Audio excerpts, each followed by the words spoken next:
Yes, coming right along, right over to the left. We got some benches for you right there. And we'll get you all set up. Well, welcome to Kit Carson's Hacienda. Now, this is a very important and famous stop down the even more famous, you have heard of this undoubtedly, the Santa Fe Trail. I have takers right here. Very good, very good. Well, for over 300 years, the Spanish Empire is going to be attempting to colonize and control most of the Western Hemisphere out here. But they don't control all areas equally. Their main nucleus of control in the North American continent is going to be Central Mexico and Mexico City, the main nucleus of control, as I just said. But up in our outskirts, you might call it, even back then, New Mexico is not going to have much of a population. And so they're going to have one garrison coming up once a year, and they're going to protect some locals from raiders, and then tell you to pay your taxes and head on right back to Mexico City. So in that context of that particular social contract, they're still, nevertheless, going to insist upon an insular economy, meaning you can only trade with subjects of the Spanish Empire inside its territory, and anybody else who wishes to come in, you can't. Too bad. If you really want to trade with the outside world, though, you can't help yourself. All right, you can take your wagon train, let's say Santa Fe, a bit south of us right now, go all the way down to Mexico City, and then to the port of Veracruz. Only then can you sell all your goods with the outside world, and vice versa.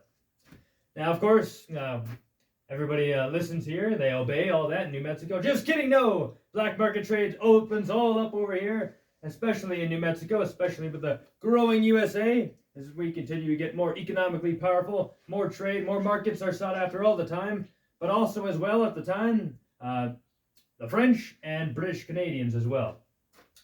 That said, once the Spanish get whiff of this illegal trade going on, they eventually start putting out new laws to punish this sort of illegal trade.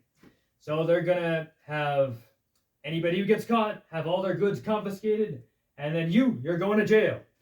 Now, of course, the U.S. isn't a superpower at the time. We can't help you. You're on your own, bud.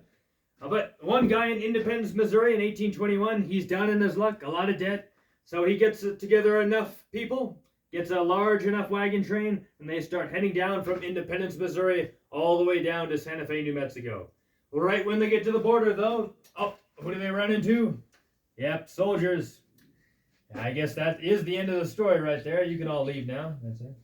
Just kidding. No, if you know your history, 1821. So this is actually when Mexico has finally completed its independence war, and they've kicked Spain off the continent, at least in terms of the mainland. They're still in the Caribbean, some footholds there, including Cuba, for example, and Puerto Rico. But the central point is Mexico is free now. Of course, this is going to be the Mexican Empire for the first 2 years, and then the First Mexican Republic, and on and on and on. But you get the point. Bottom line is they're free. And in fact, these are Mexican soldiers who then guide them all the way down into Santa Fe, a nice escort. They sell all their goods, including many of their wagons, get donkeys and wagons left over, full of gold and coins on all their goods, head right on back up to Independence, Missouri, and the word spreads far and wide. All right, it's free to trade now, we can do it. So with that said, that's the main start of the Santa Fe Trail. From 1821 all the way to 1876, that's when the railroads, and the southern route at least, really start to cut into our business and our way of life. So after a while, we're just obsolete. I don't know what it was, better wheels or something? Who's to say? That said, though, Charles Beaubien's going to be the main man to get the original land grant out here. He's originally from Quebec, up there in Canada, but then migrates down, marries a local Latina woman, and becomes a Mexican citizen. And once he finally gets some partners going, he manages to get one of the biggest land grants ever given to a single individual in Mexican history. And he tries to start up a local trading shop and whatnot, and it sort of gets off the ground, but he more so pioneers the beginning of what is going to be this hacienda right here. After his son tragically passes away, it's going to go to his stepson, Lucian Maxwell, who married his daughter. Now, he's the man who has a real vision. He gets the inheritance, but doesn't stop there. He buys out all of Beaubien's other competitors and also partners as well, from the south, and then all the way back up to around Springfield, Colorado. They've got a wide area right there, almost over 200 miles right there.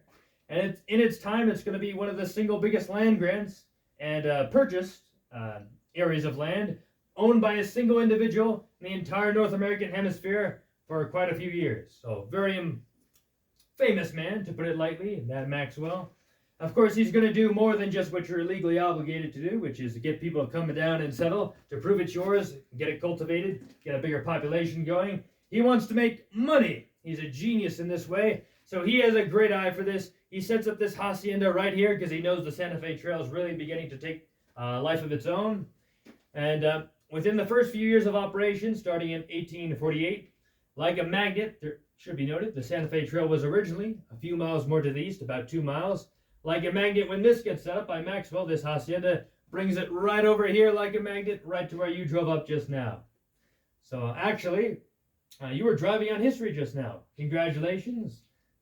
Different roads, smoother, different horsepower, but still, that's an accomplishment, Check that off your bucket list. Of course, besides the various people running the hacienda farms, just setting up shop settlements on his land, it's good to have safety in numbers, all that, logistical support. He's also going to have stuff like this you see before you, a fully decked out blacksmith shop with all your needs you could possibly have met, be right in here.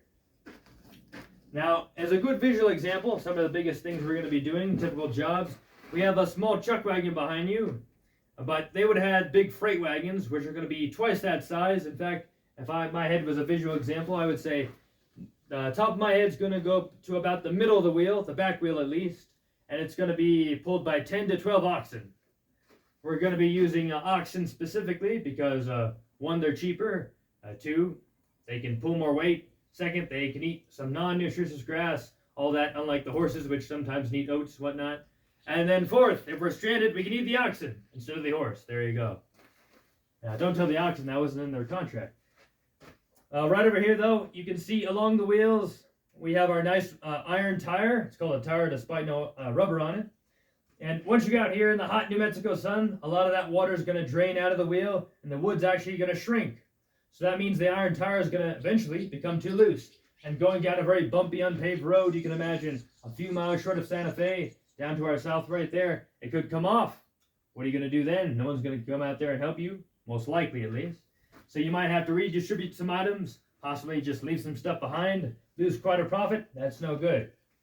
So instead, the blacksmith and his boys are going to come out right there, cut that iron tire, then heat it on up and weld it back nice and snug, bolt it back once more. Any of the other bolts you see around there, the gears, the levers, all that, can all be fixed up by the blacksmith as well. And speaking of the oxen as well, we can have their shoes fixed up, their ox shoes, so they have a split hoof, and naturally, of course, we have a split shoe. Also, of course, for the horses, the mules, the donkeys, all of that can all be fixed up by the blacksmith right in here. We can also help various hunters coming down different times of seasons. Various springs for the traps can be fixed up right here. Cutlery items for cooking, ladles like you see right there. And all the various tools and knickknacks you see along the wall right here should be able to be fixed up within the blacksmith shop using scrap or just from scratch itself. Most of our materials, though, will be coming down the Santa Fe Trail. We're making money off it, but we're also relying on it as well. The big exception to that, though, of course, despite how self-reliant we are, is going to be the anvil itself. This is going to have to be manufactured in a big refinery back east, weighing it all the way out here. Going to have to take good care of that. Don't want that to get busted. Right on the ground, we have a smaller anvil. That's an example of an emergency you might have on the Santa Fe Trail. Come in with your wagon, take it off, and maybe do some welding. Have a makeshift pit for your fire and furnace. That could be the best option. Maybe some bolts, but of course you can't fix your iron wheel. Too big of a job. We have it on the ground, though, because we're currently feeding the chickens brain food. And when they're going to get smart enough to take little hammers and begin hammering away some nails for me, we're going to take back all the jobs the industrialists back east stole from us. So one day we'll be back in business, don't worry. Now, right back here, though, we have a nice big bellows. This is a technology in use since the 4th century. Still good to this very day. That said, though, I just want to make sure no water gets on top of the leather. That way it won't rot away. And in fact, if I take good care of it, it should outlast many of these tools along the wall before they need to be fixed up. But right over there now, we have our 2 chambers, lower and upper chamber, then a door underneath. And if I pull this lever right here, it's going to force air up into the upper chamber, and gravity is going to push the lower one down. If I keep pumping this lever, it's going to force oxygen through this tube right down here and then underneath the coals, getting it nice and hot, plenty of fuel, plenty of oxygen. And it'll be just like this. It'll take a few minutes.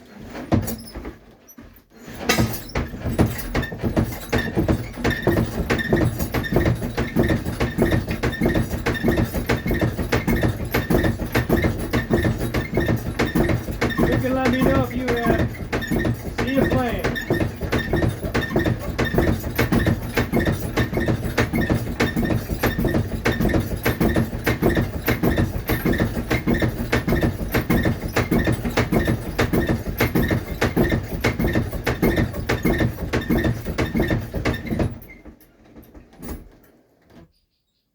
Now, of course, if I was to pump it for a few more minutes or so, I could get it to about right there.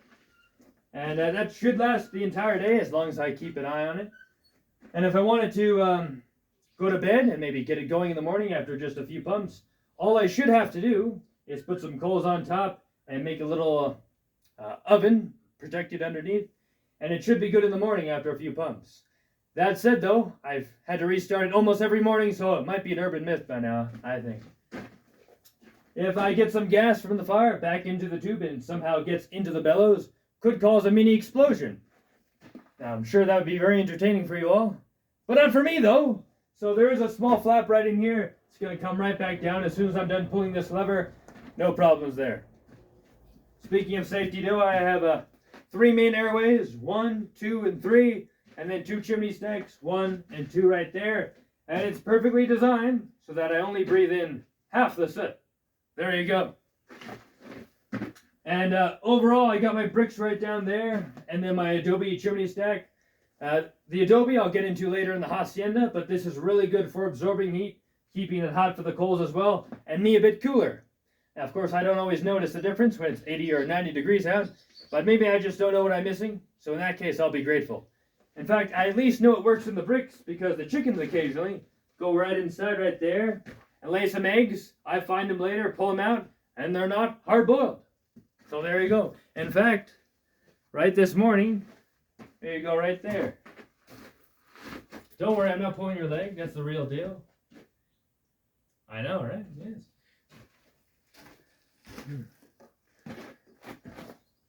Right back here, though, if I'm heating something up, something about this width, let's say, maybe just about 1 or 2 minutes should be enough to heat it on up.